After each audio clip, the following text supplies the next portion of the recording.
lot of freeze. You know, a couple of things in this bill that I find not just disturbing, but pretty ironic, really. How many people heard about the live fire mandate in this bill, right? So I've asked him several times, what problem exists? The NSA. What problem exists that you're trying to solve by passing this? And they don't have one. But the great irony I find is the live fire, it's not being pushed by gun owners, it's being pushed by the people who actually despise us, hate guns. But the irony is, I really do appreciate that they want us to be better marksmen. So good for them, you know. The other little piece is, in the mandatory training, is active shooter training.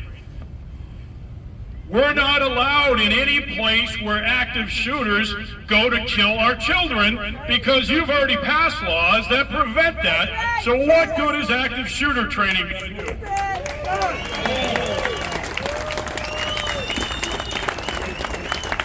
All right, we're going to bring up our rock star again, Toby Leary. He's going to read a letter from Representative Steven Xiarhos, who, by the way, lost a child in the Afghan war. So, Toby. All right. Sorry, Steven Xiarhos really wanted to be here. I'm happy to read this letter because he is my state rep, and I've been in communication with him throughout this entire, from the second the bill was implemented till now, and he is a staunch supporter of our rights and opposes HD4420. So he wishes he could be here with us all today, and he wrote a letter and says, "Dear friends, I would like to welcome your membership to the State House in Boston today. Thank you for your advocacy in favor of the rights of gun owners here in Massachusetts. I would like you to know that I am proud to stand along with you in steadfast support of the Second Amendment. More specifically, I join with you in opposing House Docket 4420. I am a former Deputy Chief of Police with 5 decades of experience in law enforcement. On April 12, 2018, one of my police officers was shot to death and his beloved police canine shot in the head. Both were attacked by a violent Massachusetts career criminal with 125 crimes on his record who was illegally armed and on the streets. I know firsthand the failure of our criminal justice system and the lack of punishment for violent criminals. I know that Massachusetts already has some of the toughest, most restrictive firearms laws in the country.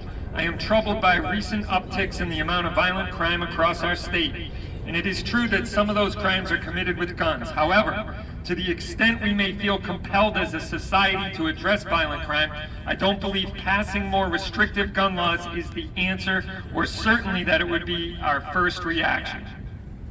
Instead, we should be enforcing the laws we already have, while also working to address real and concerning issues with mental health and substance abuse across our state. Further encroaching on the constitutional rights of law-abiding firearms owners is not the answer to our problems. I also note that House Docket 4420 has been opposed by a number of police chiefs and law enforcement officials across our state. Yes, give them a hand. These chiefs, whose duty it is to uphold the law and order on our streets and who certainly have an interest in reducing violent crime, know that House Docket 4420 would not accomplish those objectives. Instead, it would only take away people's rights. It is a bad bill and it should not be passed into law.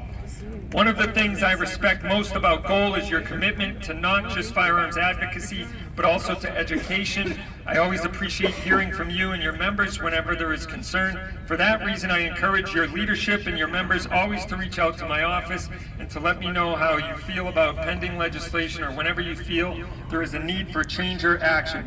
I'm always happy to listen. Please feel free to share my comments with your members. We need more legislators like that in the State House.